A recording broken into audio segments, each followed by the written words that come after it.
In our Excursus in natural theology, we've talked about the proper basicality of belief in God.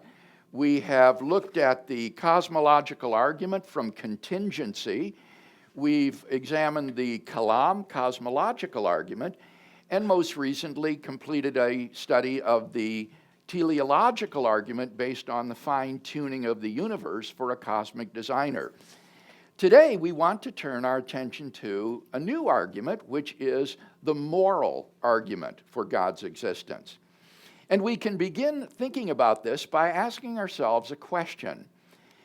Can we be good without God? Now, at first blush, the answer to this question might seem so obvious that even to pose it is apt to make people angry. For while we Christians find in God a source of moral strength that enables us to lead better lives than we should have without Him, nevertheless, it would be arrogant and ignorant to claim that non-believers do not often lead good moral lives. In fact, lives that sometimes put our own lives to shame, if we're honest. But wait a minute. It would indeed be arrogant and ignorant to claim that people cannot be good without believing in God. But that wasn't the question. The question was, can we be good without God? And when we ask that question, we're posing in a provocative way a question about the nature of moral values. Are the moral values that we hold dear and guide our lives by just social conventions, like driving on the right-hand versus the left-hand side of the road? Or are they merely expressions of personal preference, like having a taste for vanilla instead of chocolate? Or are they somehow binding and valid, independent of our opinion? And if they are, then what is their foundation? Many philosophers have thought that morality provides a good argument for the existence of God. I myself stumbled into the moral argument, so to speak, through the back door. I was speaking on university campuses on the absurdity of life without God. And I argued that if there is no God, then ultimately life is purposeless, meaningless, and valueless.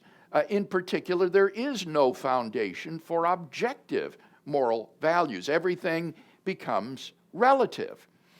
Now, to my surprise, the response of students to this claim was often to insist that objective moral values do exist. We know that certain things are right and wrong, and therefore certain moral values really do objectively exist.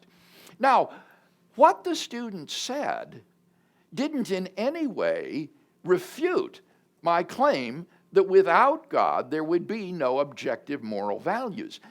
Instead, what they had done was to unwittingly provide a missing premise in a moral argument for God's existence. And this is on your handout. We can now argue, one, if God does not exist, objective moral values and duties do not exist.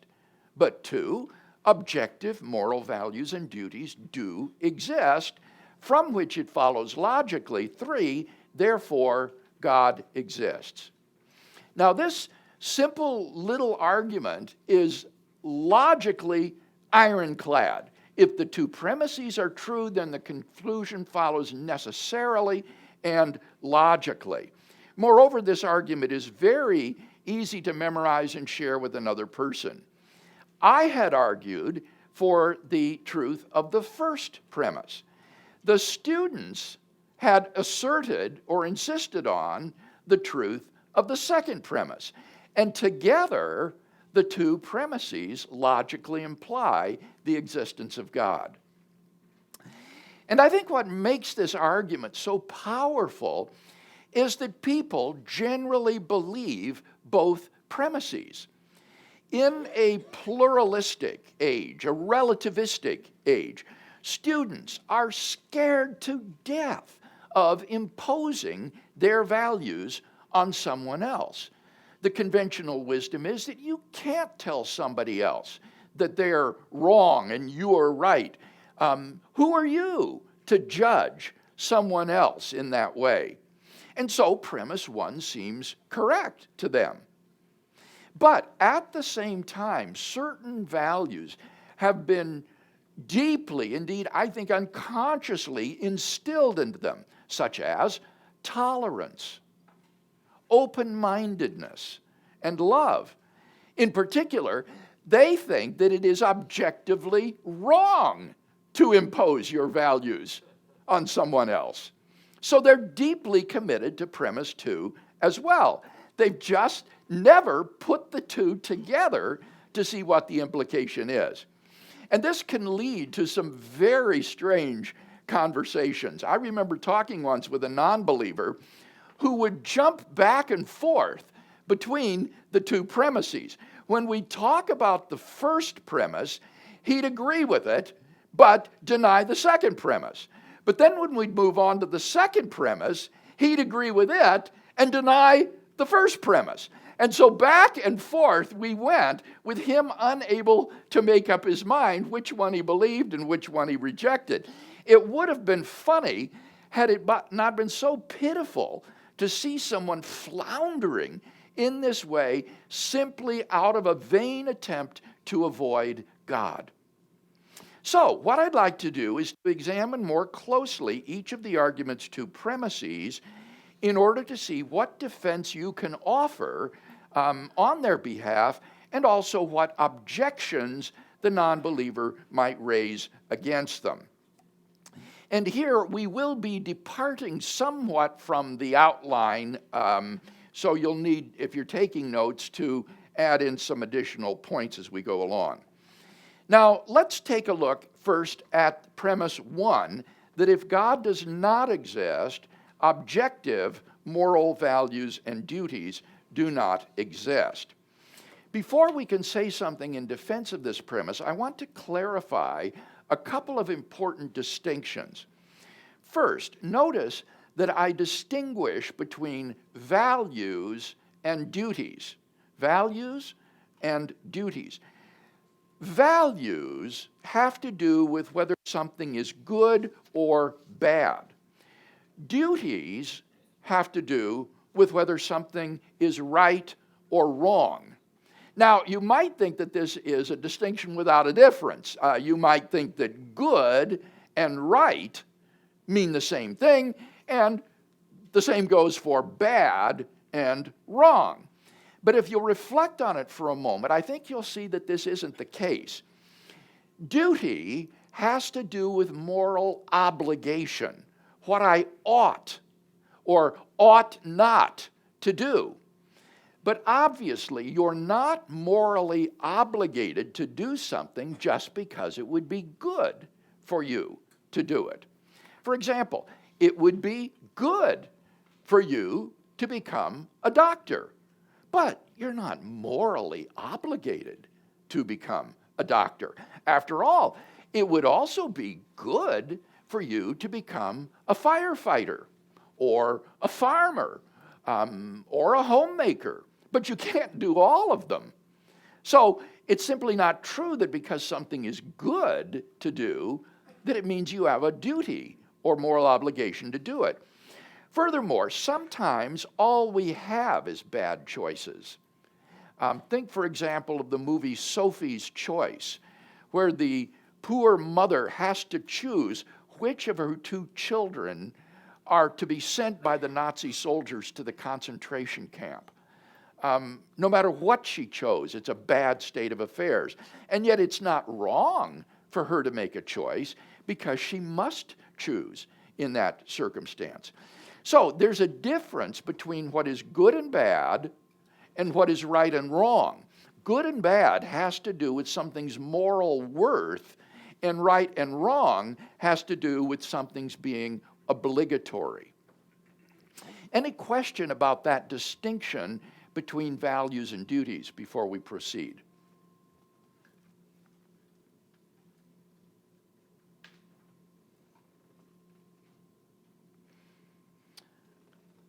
All right, there's a second distinction that I want to clarify, and that is the distinction between something's being objective versus subjective.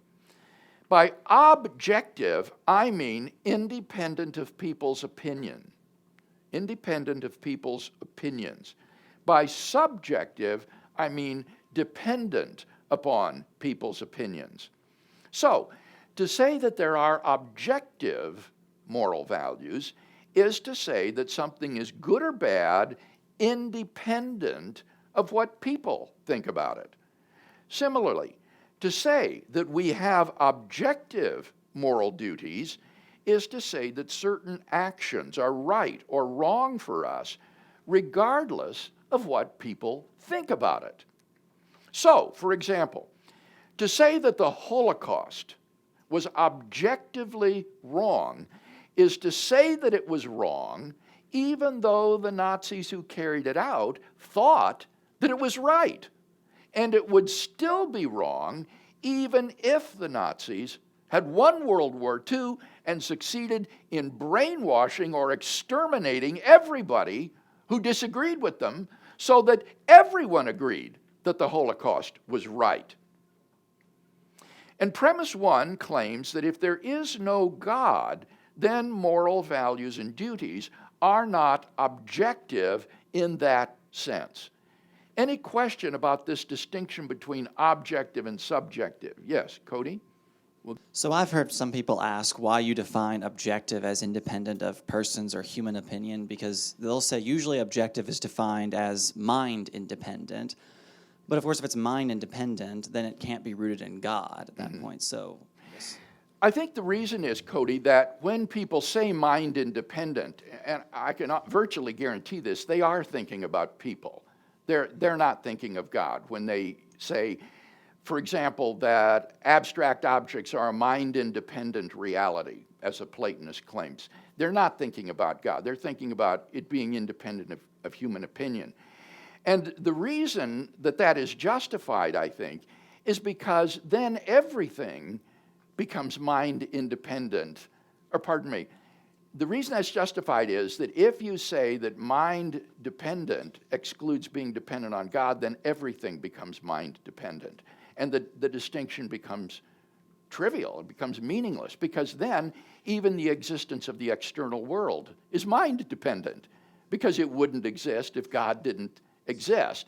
And so the intuitively meaningful distinction between mind-dependent and mind-independent collapses if you say that it means or should encompass God as well. You might notice that I don't use the words absolute versus relative. Absolute would mean independent of the circumstances in which one finds oneself, whereas relative would mean that what is right or wrong, say, or good or bad would be relative to the circumstances. And I'm not claiming that there are absolute moral values as opposed to values that are merely relative, but rather that in whatever circumstances one finds oneself, there will be a right thing to do and a wrong thing to do. But one isn't claiming that these are not relative to the circumstances. In some circumstances, it will be justified, for example, to take a human life. If there's a terrorist about to commit a suicide bombing. In other circumstances, it would not be justified to take a human life if it's an innocent person, for example. So we're not making a claim here about absolute versus relative. Don't confuse that distinction with the distinction of objective versus subjective. Yes, over here, Drew? I guess could you just tell us about existence, because I don't think we have to commit ourselves to be Platonists to keep everything real and say these things exist and therefore they're beings in your ontology. The word exists or existence in ordinary English has a very light sense, and it's that sense in which I'm speaking here. You could rephrase it to say something like this, that if God does not exist, then there are no objective moral values and duties. And take, again, there are to be a light sense, in the sense in which I say there are 5 Fridays in October. Nobody who thinks that's true thinks that there are objects or things called Fridays, which are mind-independent objects in the world, right? So I'm using the word in a light sense here, not in a heavy sense that would commit us to Platonic abstract objects. You could avoid the language of existence altogether or being by just saying that if God does not exist, moral values and duties are not objective. And that will be a restatement of what I want to say. And then the second premise would be restated: moral values and duties are objective, therefore God exists. And then you can just avoid any misunderstanding about positing Platonic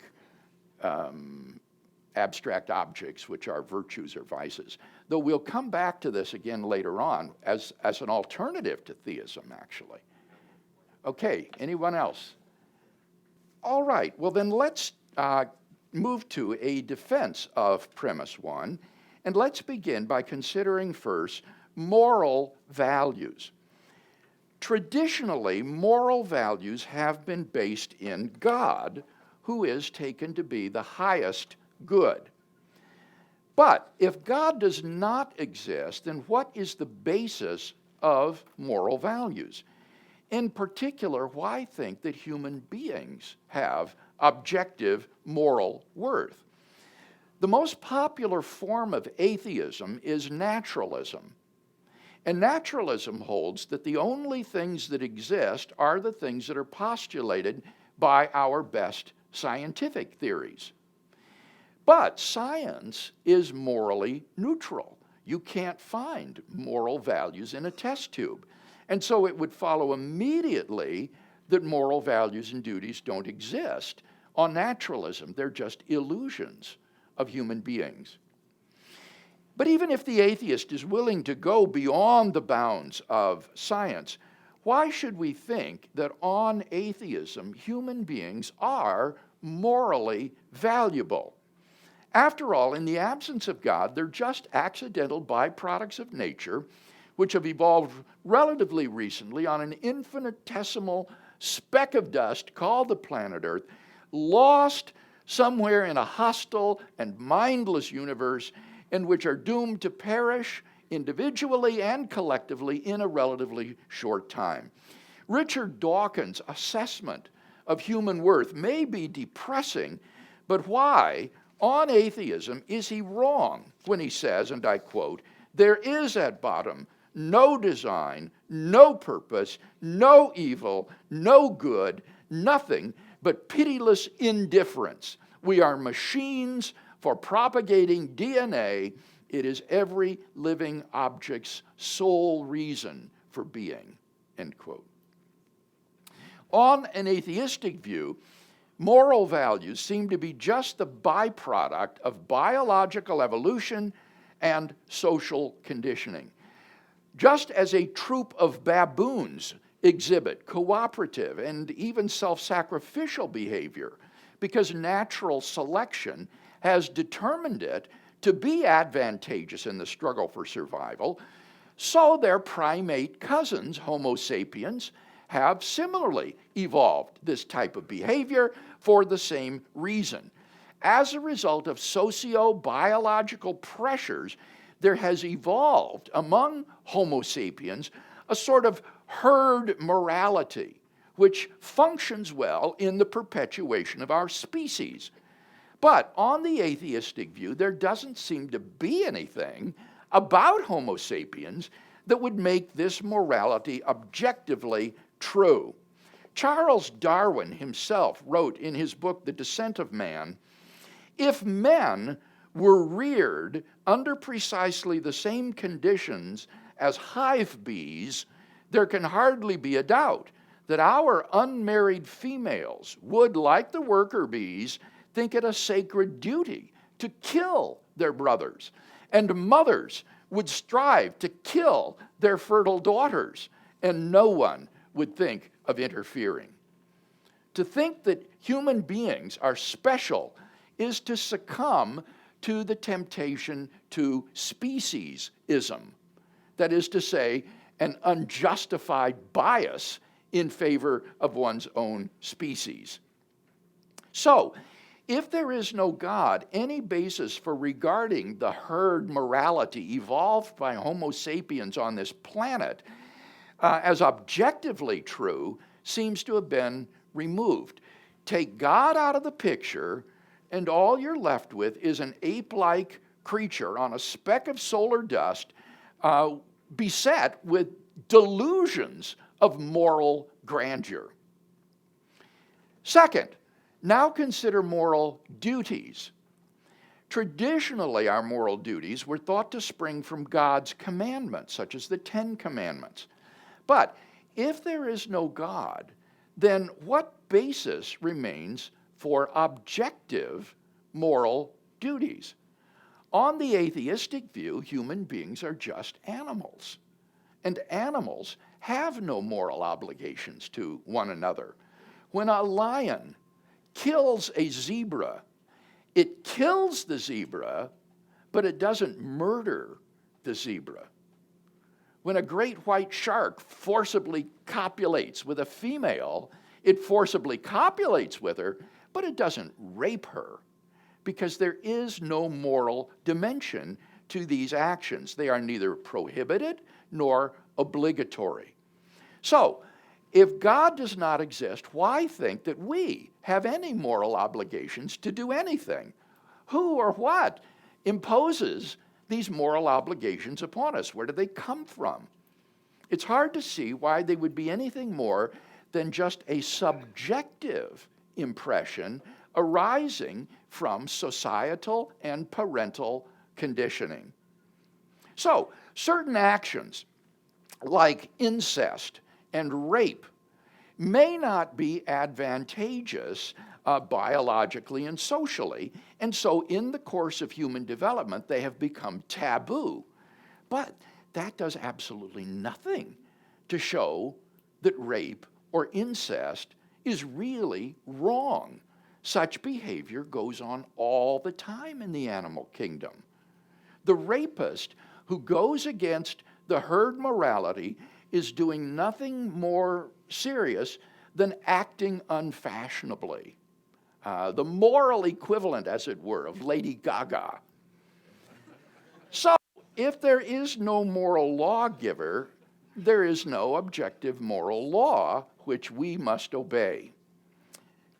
Now, it's extremely important that we clearly understand the issue before us.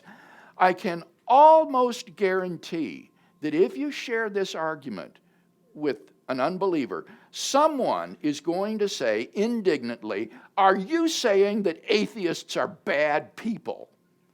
They'll think that you're judgmental and intolerant. And we need to help them see that this is a complete misunderstanding of the argument. The question is not, must we believe in God in order to live moral lives? There's no reason to think that non-believers cannot live what we would normally characterize as good and decent lives. Again, the question is not, can we recognize objective moral values and duties without believing in God? And again, there's no reason to think that you have to believe in God in order to recognize, for example, that you ought to love your children. Or again, the question is not, can we formulate a system of ethics without referring to God? If the atheist recognizes and affirms the intrinsic value of human beings, there's no reason to think that he can't work out a secular system of ethics or code of conduct that the believer will largely agree with. Rather, the question is, if God does not exist, do objective moral values and duties exist? The question is not about the necessity of believing in God for objective morality. The question is about the necessity of God for objective morality. I have been shocked at how often even professional philosophers who ought to know better confuse these two questions. For example, I participated in a debate at Franklin and Marshall College in Pennsylvania with the late humanist philosopher Paul Kurtz on the topic, goodness without God is good enough. And I argued that if God does not exist, then there are no objective moral values and duties and no accountability for one's actions. Kurtz, to my astonishment, completely missed the point. He replied, and I quote, "If God is essential, then how is it possible for the millions and millions of people who don't believe in God to nonetheless behave morally and ethically? On your view, they could not. And so God just is not essential. Many people, indeed millions of people, have been optimistic about life, have lived a full life, and find life exciting and significant. Yet they don't wring their hands about whether or not there is an afterlife. It's living life here and now that matters." Kurtz's point only shows that belief in God is not necessary to living a moral, optimistic life. It does nothing to refute the claim that if there is no God, then morality is just a human illusion. To repeat, belief in God is not necessary for objective morality. God is. Is there any question then about that argument for premise one? Yes, here in the back. Sorry, I have a lot of inner turmoil over this particular discussion. So I don't see the conclusion as proved that God is required for that. I think that there's a leap there that is unsupported. All right. Can you explain why? Well, I mean, because- how would so you respond to you're- what so I said, that if God does not exist, then you've lost any objective basis for moral values and you've lost the source for moral obligation? Where on the atheistic or So- naturalistic view will moral values and duties be grounded?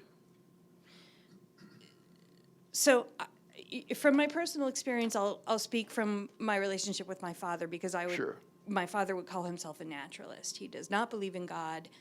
He lives in an objective moral framework that is about his respect for however this world happened, it is good and should be preserved and protected. Yes.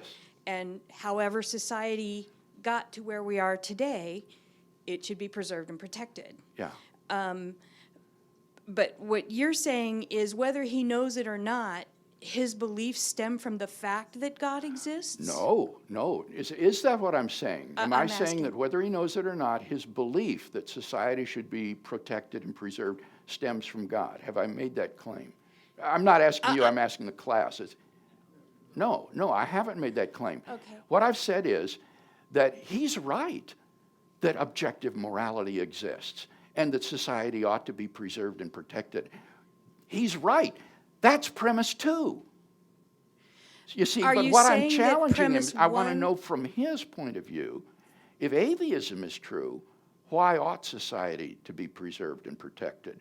Why think that that is an objective duty that human beings have to preserve this society on this planet? You know, I pain aversion, I suppose, you know. Yeah. But so I guess my No, that's a question. common answer, but then I want to know, why should we avoid inflicting pain on other persons?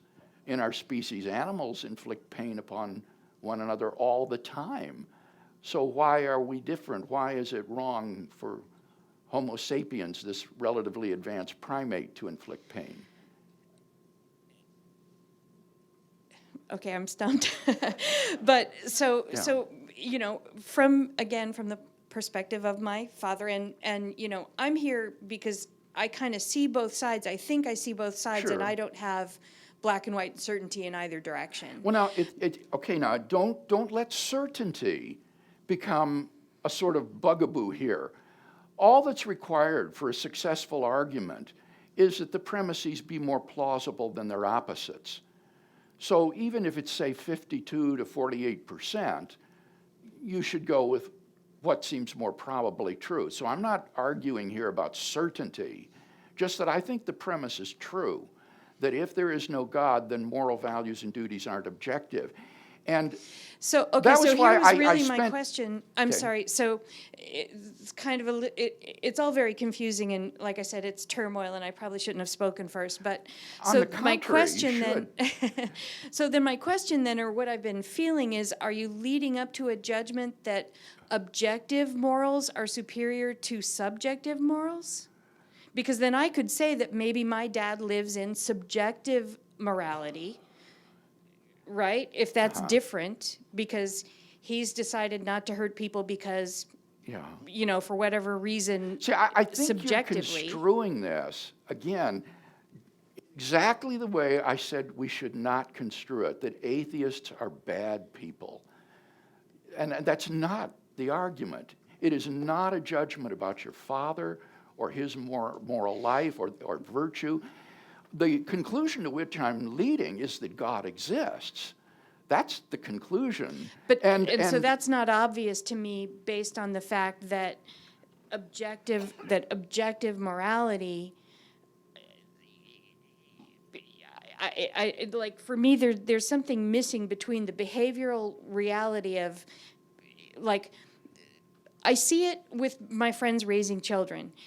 When wait till your father gets home isn't scary enough that you have to say, don't let God see that. Don't let God see you doing that.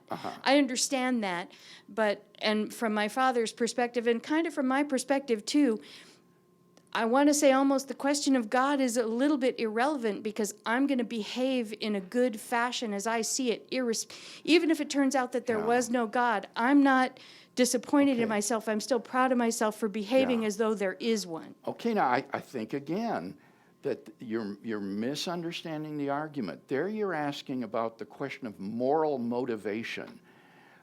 Should I be good because, say, God will reward this if I do, and if I don't, he'll punish me or something. And you're asking about what is the source of our motivation for the moral life. And I'm not even addressing that question. I tend to agree with you that you do the good for the good's sake. You do it because it is good. But And what I we're would asking consider about that under duty. what we're asking about, is there a basis or an explanation for why something is good rather than bad? And why we have an obligation to do certain things and an obligation not to do other things. Where do those obligations come from? Are they just fobbed off onto us by the evolutionary process and societal conditioning, or are there objective values and duties that are valid and binding, independent of our apprehension of them? That's the question. Well, we come to the end of our time, and I don't want to go beyond that. But next time, we'll continue our discussion, and we'll look at some more objections to premise one, and perhaps this will help to strengthen the case for premise one by showing how the objections that are usually lodged against it, I think, ultimately are unsuccessful. So let's bow, shall we, for the benediction. And now may God, who is the source and paradigm of all virtue and goodness, so form our lives that we would reflect his image and live lives virtuous and pleasing to him, through Christ our Lord. Amen.